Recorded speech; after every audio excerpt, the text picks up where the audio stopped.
Hola, te damos la bienvenida a un nuevo video del canal. Si ya has visto nuestra serie sobre la Orden de los Caballeros del Temple, ya conoces que uno de los principales o el principal responsable de la disolución de la orden fue el rey Felipe IV de Francia. Pero, ¿quién fue Felipe IV? Pero antes, suscríbete si no lo has hecho y activa las notificaciones. Así no te perderás los siguientes videos que publiquemos. Sin más, ya comenzamos.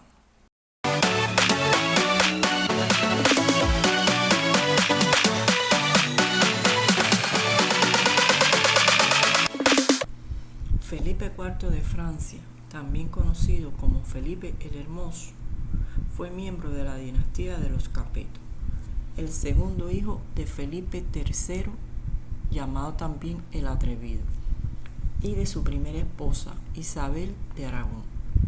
Tuvo como preceptor a Guillermo del Puy, antiguo capellán de su padre en su juventud.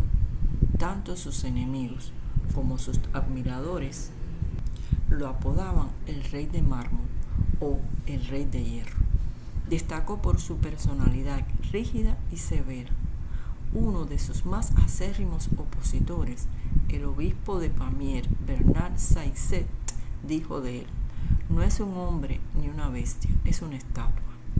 El 14 de agosto de 1284 se casó en la Catedral de Notre Dame en París con la reina Juana I de Navarra, lo que le conferiría el título de Felipe I de Navarra, rey de Navarra y conde de la Champaña.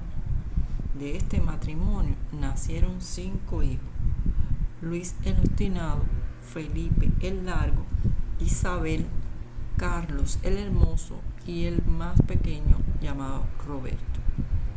La muerte de su hermano mayor Luis, envenenado a los 11 años de edad en 1276, lo convirtió en el heredero de su padre, al que sucedió a su muerte el 5 de octubre de 1285. Felipe era muy aficionado a la caza y estaba muy orgulloso de la grandeza de su linaje. Promovió la canonización de su abuelo, Luis IX de Francia. Supo rodearse de consejeros competentes que compartieran sus ideas y gracias a ello fortaleció el poder central del rey en Francia, tanto nacional como internacionalmente. Fortaleció la corona, sobre todo en el aspecto financiero, con la institución de un tribunal de cuentas y la sustitución de las prestaciones militares personales de los vasallos por impuestos en dinero, destinados a contratar mercenarios. Felipe IV expulsó a los judíos de Francia en 1306, confiscando sus bienes. Esto también se debió o respondió a móviles económicos. Incorporó y compró territorios para expandir su reino, con grandes desembolsos de dinero que mermarían las arcas del reino. Estas compras de territorios y la necesaria reorganización del ejército, que había sustituido por mercenarios, así como el pago de los diezmos a la Santa Sede, le provocarían una deficiencia económica de grandes proporciones a la corona. Desde el principio de su reinado se habían producido conflictos entre los señores eclesiásticos y los oficiales reales por el ejercicio de derechos sobre los hombres y las tierras, que en general se resolvieron en favor de la jurisdicción real, a pesar de las protestas de los obispos y del Papa. El 24 de diciembre de 1294 sería elegido el Papa Bonifacio VIII, que se propuso hacer valer su plena potestad sobre los reyes. Y es aquí donde comienza una turbulenta relación con el rey Felipe IV de Francia.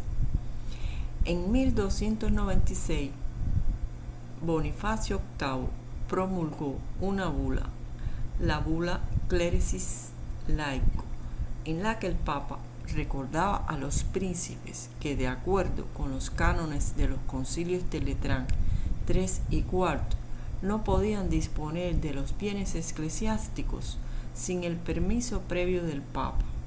Luego prohibiría, bajo pena de excomunión, que las autoridades temporales cobrasen o recibiesen impuestos del clero sin una autorización previa del Papa.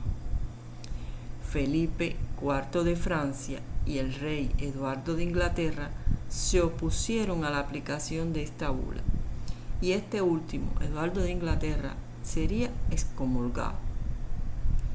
En agosto de 1296, todavía Bonifacio VIII solicitaba el legado en Francia que publicara la bula, o que al menos diera noticias de que la orden había sido cumplida. Como reacción ante esta bula, Felipe el Hermoso prohibió que ningún diezmo o dinero fuera enviado a Roma e impidió la publicación de la bula. Pero finalmente se alcanzó un acuerdo de compromiso entre el rey de Francia y el Papa Bonifacio VIII con una bula, la bula Romana Mater Ecclesia, y que suspendía temporalmente la aplicación de la bula Clericis Laico, dando de ella una interpretación más suave. Y para los que todavía no estén familiarizados con esta palabra, les diré que una bula es un documento sellado sobre asuntos políticos o religiosos, y que si está autenticada con el sello papal, recibe el nombre de bula papal o bula pontificia. Y ahora continuamos con Felipe IV. Felipe de Francia, bajo el pretexto de sus derechos reales, otorgó beneficios y nombró obispos para sedes, independientemente de la autoridad papal, y expulsó de sus diócesis a aquellos obispos que, en oposición a su voluntad, se mantuvieron fieles al Papa. En 1301 ordenaría la detención del obispo de Pamiers bajo la acusación de traición, lo que desencadenó un gravísimo conflicto con el Papa Bonifacio VIII. La detención constituía una violación de privilegios eclesiásticos, pues únicamente el Papa podía juzgar a un obispo.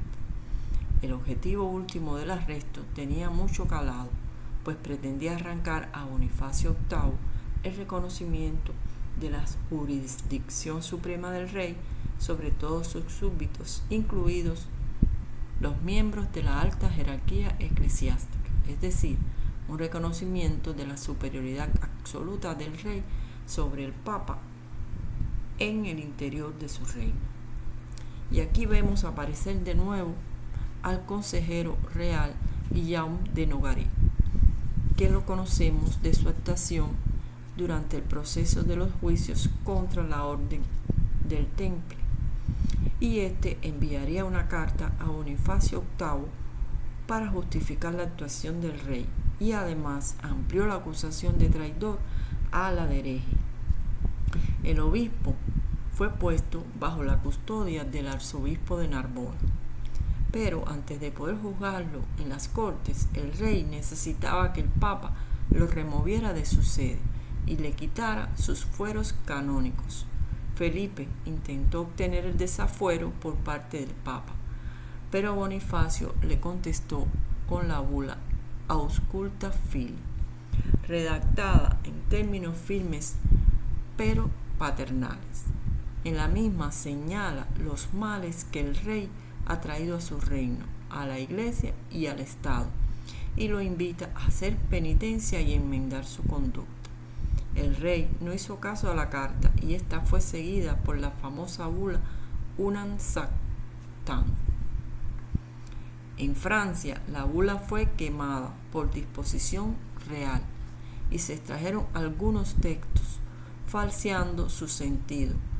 Así se suscitó una reacción de apoyo al rey de Francia y de rechazo al Papa, que aparecía como quien intentaba, en términos nada conciliatorios, someter al rey en asuntos temporales.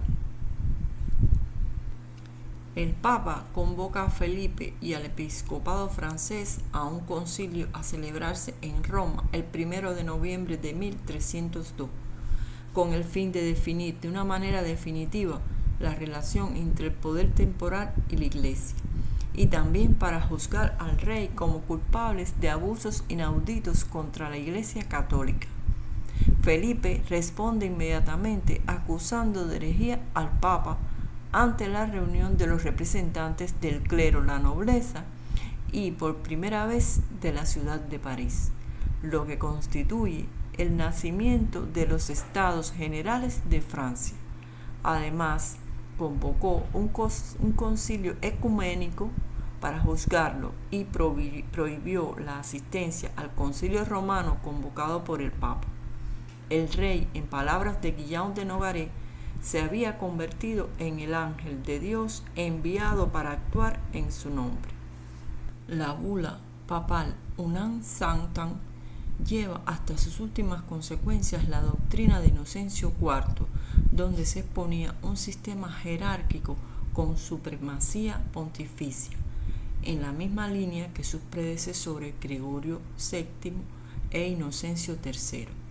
Y esta decía: existen dos gobiernos, el espiritual y el temporal, y ambos pertenecen a la Iglesia. El uno está en la mano del Papa y el otro en la mano de los reyes, pero los reyes no pueden hacer uso de él más que por la Iglesia, según la orden y con el permiso del Papa. Si el poder temporal se tuerce, debe ser enderezado por el poder espiritual. Así pues, declaramos, decimos, decidimos y pronunciamos que es de absoluta necesidad para salvarse que toda criatura humana esté sometida al Pontífice romano. Como se ve, Bonifacio VIII reconoce la autonomía de la esfera política, poder temporal, pero con una precisa limitación, dado que el hombre político es también cristiano. Este se encuentra sujeto al poder espiritual del Papa. El Papa entonces fue acusado de blasfemia, hechicería y de ser culpable de la muerte de Celestino V, y fue encargado el consejero Guillermo de Nogaret para su captura y traslado a París. Cuando el Papa recibe la noticia de las intenciones de Felipe, en consistorio rebatió las acusaciones de los franceses bajo juramento y se decidió a preparar una nueva bula de excomunión, la Supra Petri Solium, que no tuvo tiempo de promulgar, ya que el 7 de septiembre de 1303 tuvo lugar el incidente conocido como el atentado de Anagni. Este día el rey envió a su consejero, el caballero Guillermo de Nogaret, con una pequeña escolta armada a Italia para arrestar al Papa y hacerlo juzgar por un concilio. Nogaret se reunió con un enemigo que tenía Bonifacio VIII. El italiano es Sciarra Colonna, quien le señaló que el Papa se refugiaba en Anagni. Nogaret y Colonna viajaron a Italia. Llegaron a Anagni y encontraron al Papa solo en una gran sala del palacio episcopal. Bonifacio VIII, de 68 años de edad, estaba sentado sobre un escaño alto vestido como de ceremonia y no reaccionó a la irrupción de la tropa armada. Al ver aproximarse a Guillermo de Nogaret y a Sciarra Colonna, inclinó levemente la cabeza y declaró: «He aquí mi cabeza, he aquí mi tiara. Moriré, es cierto, pero moriré siendo papa». Guillaume de Nogaret retrocedió impresionado, mientras que Sciarra Colonna avanzó insolentemente y le dio una cachetada al papa con su manopla de hierro. Actualmente se cree que no se trató propiamente de una bofetada materialmente dada, sino más bien de un golpe moral, aunque algunos historiadores sí atribuyen a Sierra Colonna el acto de abofetear al Papa Bonifacio VIII. Aquel episodio del año 1303 se denominó el atentado de Anagni. El episodio fue cantado por Dante Alighieri, poeta y escritor italiano y figura cumbre de la literatura universal, en su famosa obra Divina Comedia, y dice: «Oh avaricia, ¿qué más hacer puedes si de mi sangre así te has adueñado, que no se cuida de su propia carne? Por remediar lo hecho y lo futuro, veo en Anagni entrar la flor de lis y en su vicario hacer cautivo a Cristo». Por la violencia de la que había sido víctima el Papa Bonifacio VIII, enloqueció y moriría un mes más tarde sin reconocer a sus parientes y rehusando la extrema unción. La muerte de Bonifacio VIII le permitiría a Felipe IV poder intervenir en la elección de papas franceses. Tras la muerte del Papa Bonifacio, subió al solio pontificio Benedicto XI, de carácter sumiso, quien absolvió al rey Llanogaret del delito contra Bonifacio VIII. En 1305 fue nombrado Clemente V Papa y el rey encontró en él a una personalidad maleable que estuvo siempre bajo su poder, y que el rey le pidió la supresión de la Orden del Temple. Pero esa historia ya la conocemos y también su final. Pero otro escándalo rodearía al rey Felipe IV. En el año 1314 se produciría el escándalo de la Torre de Nesle, el cual involucró a toda la familia real y fue el punto de partida de la maldición que persiguió a la dinastía de los Capetos hasta su final. El sitio en cuestión era una vieja torre de guardia situada en París a orillas del río Sena, que el rey había comprado en el año 1308. La torre de Nesle se convirtió en el espacio de lujuria elegido por las princesas de Borgoña, Blanca y Margarita, esposas de los hijos de Felipe, los príncipes Carlos IV y Luis X, para mantener citas con sus amantes, los hermanos normandos Felipe y Gautier de Aunay, quienes además contaban con la ayuda y encubrimiento de otra de las princesas, Juana, esposa del hermano de los príncipes Felipe V. El engaño fue descubierto por Isabel de Francia, la hija de Felipe IV y hermana de los príncipes.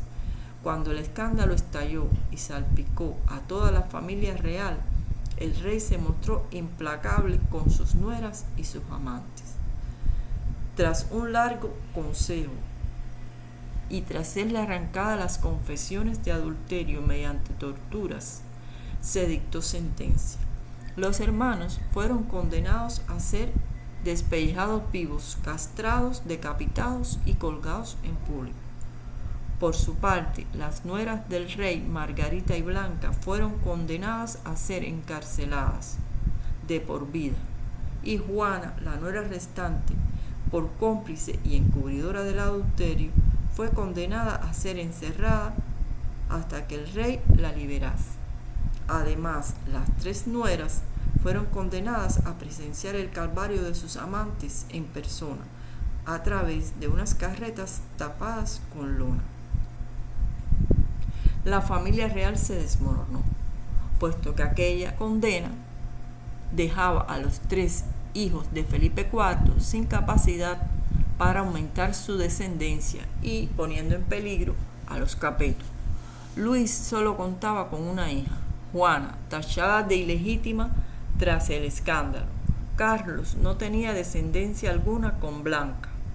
Felipe contaba con 3 hijas a las que el escándalo también podía salpicar.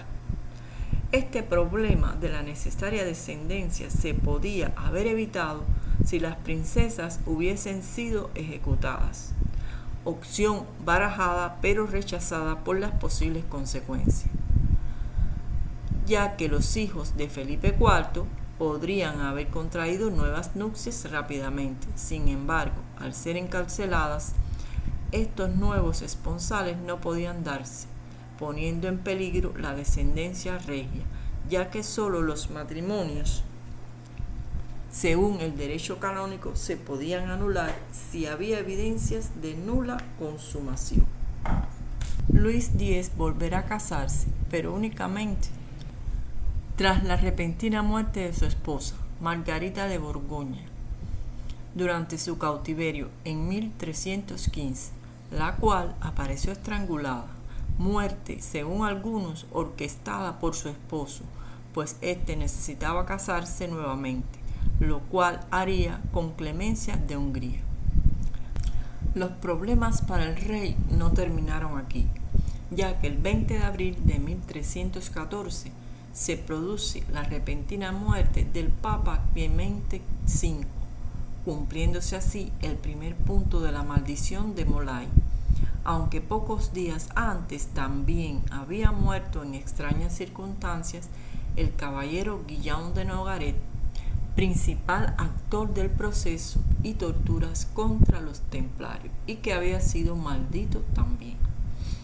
A continuación, con la venida del otoño de ese mismo año de 1314, llegará el momento culminante de la maldición, ya que en el mes de noviembre se produciría la muerte del monarca tras un supuesto accidente de caza, pues cuando iba a cometer una estocada a un ciervo quedó paralizado, siéndole más tarde diagnosticado un derrame cerebral en la zona motriz del cerebro, lo que le llevó a estar postrado en cama hasta el día de su muerte, el 29 de noviembre de 1314.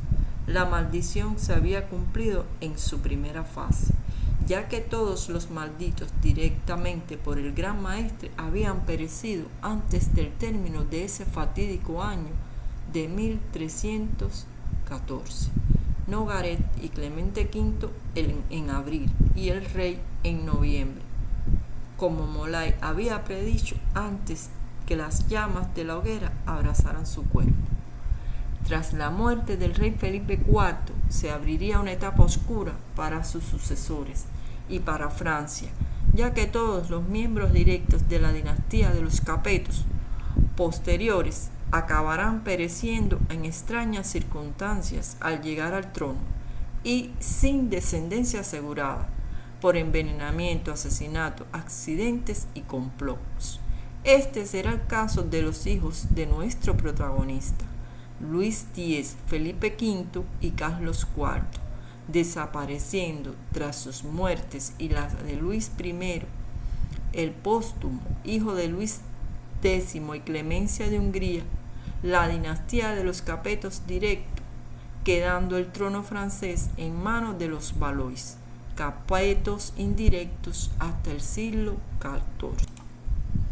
La Francia de Felipe IV fue una nación convulsa y violenta, rasgo típico de la época, donde la mayoría de los reinos europeos se encontraban en plena ebullición política, social y militar. A pesar de todo, Felipe IV legó a sus hijos una Francia fuerte y poderosa. Sin embargo, con el último aliento del monarca, la sensación de sus súbditos fue que el reino parecía morir con él.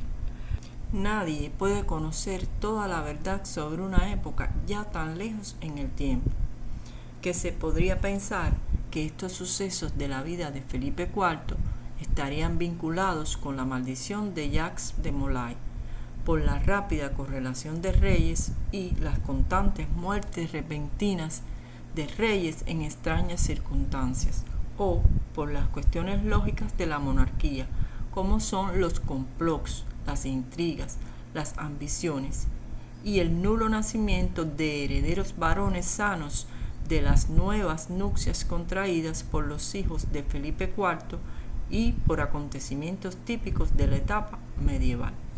Y hasta aquí la historia de la vida de Felipe IV, que fuera el principal responsable de la disolución de la Orden del Temple.